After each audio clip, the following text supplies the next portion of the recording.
મારું જીવન હવે અશાંતિમાં બદલાઈ ગયું હતું અને રાતના 10 વાગી ગયા હતા. ત્યારે અચાનક મારા દરવાજા પર જોરથી કોઈ ખખડાવી રહ્યું હતું. થોડીવાર માટે મારું હૃદય ધ્રુજી ઉઠ્યું અને મેં હિંમત એકઠી કરીને પૂછ્યું, કોણ છે? બહારથી ધ્રુજતો અવાજ આવ્યો, ભાભીજી, હું વિશાલ છું. હું અંદર આવી શકું છું? મેં દરવાજો ખોલ્યો અને મારા દેવર વિશાલ સાથે એક છોકરો પણ હતો. તે પણ સાવ બલવેલી હાલતમાં હતો. એક વિચિત્ર લાચારીનો અનુભવ થયો અને તેના માટે દયા આવી અને મેં અંદર આવવા માટે કહ્યું. ધીમે ધીમે અંદર આવ્યો. તેની હાલત ખૂબ ખરાબ હતી અને તે વરસાદમાં પલળી ગયો હતો. મેં તરત જ તેને ટુવાલ આપ્યો. મેં કહ્યું, તમારા વાળ લૂછો, હું તમારા માટે ગરમ ચા બનાવી આપું. વિશાલ ધ્રુજતા હાથે લૂછવા લાગ્યો અને તેની આંખોમાં એક અજીબ દર્દ દેખાઈ રહ્યું હતું. અને મેં કહ્યું, ગરમ ચા પી લે, તને ઠંડી લાગતી હશે. વિશાલ મારી સામે એક નજર નાખી અને હવેથી કહ્યું, ભાભી, તમે દરવાજો કદાચ ન ખોલ્યો હોત તો હું બહાર જામી ગયો હોત. તમારો ખૂબ ખૂબ આભાર. મેં હસીને કહ્યું કે માણસે માણસ તરીકે વર્તવું જોઈએ. મેં કહ્યું, વિશાલ, આટલી રાતે તું બહાર શું કરતો હતો? તેની આંખોમાં થોડો ભેજ આવી ગયો હતો અને તેણે હળવેથી કહ્યું, ભાભીજી, હું કામની શોધમાં ગામડેથી શહેરમાં આવ્યો હતો અને એક હોટલમાં રૂમ લીધો હતો, પરંતુ હોટલના કર્મચારીએ મને બહાર કાઢી મૂક્યું અને હવે ત્યાં સૂવાની જગ્યા ન હતી. પછી આ છોકરો ઠંડીની રાતમાં એકલો અહીં આવ્યો હતો. રાત્રે કોઈ પણ ટેકા વિના અહીં આવ્યો હતો. મેં તરત જ અલમારીમાંથી મારા પતિનું જૂનું ગરમ સ્વેટર કાઢ્યું અને તેને તરફ લંબાવ્યું અને કહ્યું, આ સ્વેટર પહેરે, તને ઠંડી નહીં લાગે. વિશાલ સ્વેટર લીધું અને પછી પહેર્યું. થોડીવાર પછી એની ધ્રુજારી બંધ થઈ ગઈ. મેં એક ગાદલું કાઢીને હોલમાં પાથરી દીધું. તમે અહીં આરામ કરો, સવારે આપણે કોઈ કામ ગોઠવી દઈશું. વિશાલની આંખોમાં આપ તૂટી પડ્યું હતું. હું અવાજથી તેને મનાવવાની હતી. મને એ વાતનો અહેસાસ પહેલીવાર થયો અને મારા એક અજીબ શાંતિ છવાઈ. પહેલીવાર મને લાગ્યું કે આ એકલતાની દિવાલમાં ક્યાંક મારી નજીકમાં એક ખૂણો હજી ખુલ્લો છે. વાત કરતાં કરતાં રૂમમાં અંધારું છવાઈ ગયું હતું.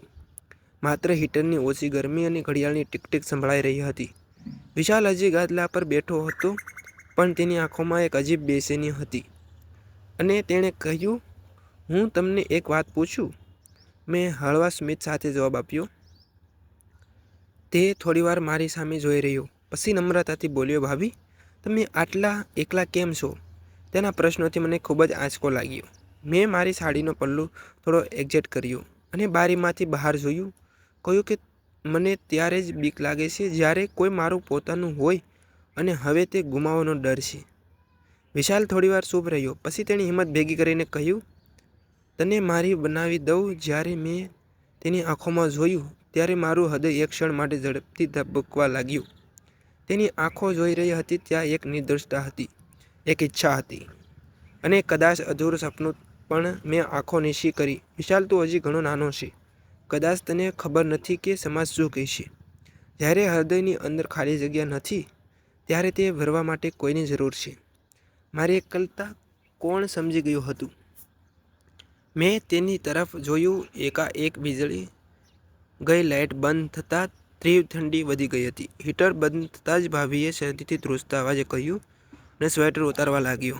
વિશાલ, મેં હાથ લંબાવીને તેને રોકવાનો પ્રયત્ન કર્યો. તેણે મારો હાથ પકડી લીધો અને તેના ગરમ હાથ હતા. તેના સ્પર્શ હેઠો મારો આખો અંગ હતી. ખબર નથી કેમ કે અજીબ અહેસાસ મને ઠંડીથી બચાવી. શું તમે ઠંડીથી બચાવવાનો અધિકાર નથી? વિશાલ કહ્યું ને નરમ હતો. હું કંઈ બોલી શકી નહીં. હું તેને શાંતિથી જોઈતી રહી હતી. હું ચહેરા પર ગરમ શ્વાસ અનુભવી રહી હતી. મારું હૃદય જંગલી રીતે ધડકવા લાગ્યું અને તેણે કહ્યું, પ્રિયા, તું એકલી નથી. તેણે મારું નામ લેતા કહ્યું કે એક બહાર જોરદાર વરસાદ પડી રહ્યો હતો અને રાત્રે મારા હૃદયમાં આંગણામાં અંદર એક અલગ જ અહેસાસ હતો, જેમાં બેના ધબકારા એકબીજા સાથે ગૂંથાયેલા હતા અને તેની આંગળીઓ ધીમે ધીમે મારી હથેળીથી સ્પર્શ કરી રહી હતી.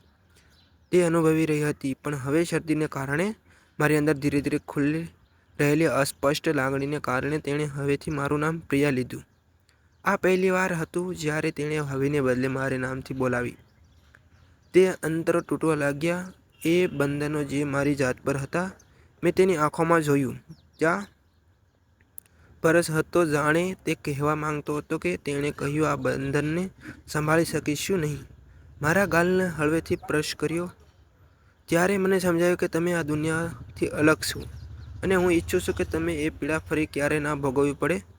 મારા હાથ હોઠ સુકાઈ ગયા, પણ મારા હૃદયમાં એક અજીબ જ ભેજ હતો. વિશાલ મારા કાનો પર હળવેથી આવીને બોલ્યો, શું તારો શું હું તારી નજીક આવી શકું છું? મેં મારી આંખો નીચી કરી. હું નજીક આવી ગઈ. મેં મારી આંખો નીચી કરીને તેને પરવાનગી આપી હતી. હું પોતે સમજી શકી ન હતી, પરંતુ બીજી ક્ષણે તેની બાહોમાં લીધી, પરંતુ એમાં સલામતીનો અહેસાસ હતો કે કોઈ મને કંટ્રોલ કરી રહ્યું છે, બલકે એવું લાગ્યું કે કોઈ મને તૂટવાથી બચાવી રહ્યું છે. અને મેં તેના હૃદયના ધબકારા અનુભવવાનો પ્રયત્ન કર્યો, અને તેની પણ આંખોમાં એક જ પ્રશ્ન હતો જે મારા દિલમાં હતો. હું કંઈ બોલું તે પહેલાં જ તેણે મારા માથા ઉપર હાથ મૂક્યો. એ પહેલાં જ મેં મારી આંખો બંધ કરી દીધી, અને રાત્રે વરસાદના દરેક ટીપા મારા હૃદયના આંગણામાં પ્રેમ ઉગી નીકળ્યો રહ્યો હતો. વરસાદ એકલતા ખતમ થઈ ગઈ. હું મારી દરેક અંધારી રાતને રોશની આપી હતી. વિશાલના આવવાથી મારી સહેજ ઉષ્મા આવી ગઈ. એ બહાર પડતા જોઈને હું વિશાલને બોલાવી રહી હતી, અને તેની આંખોમાં તે નમ્રતા હતી જે રાત્રે જોઈ હતી. અને પછી રાત્રે અમે ખૂબ જ મનોરંજન કર્યું, અને અમે બંને હવે એકબીજાની સાથે રહેવા લાગ્યા. મિત્રો, આજની વિધવાની વાર્તામાં સાથે મિત્રો વાર્તા ગમી હોય તો ચેનલને સબસ્ક્રાઈબ અને વિડીયોને લાઈક કરવાનું ભૂલતા નહીં. વાર્તામાં આવેલા નામ, પાત્ર અને ઘટના ફક્ત કાલ્પનિક છે.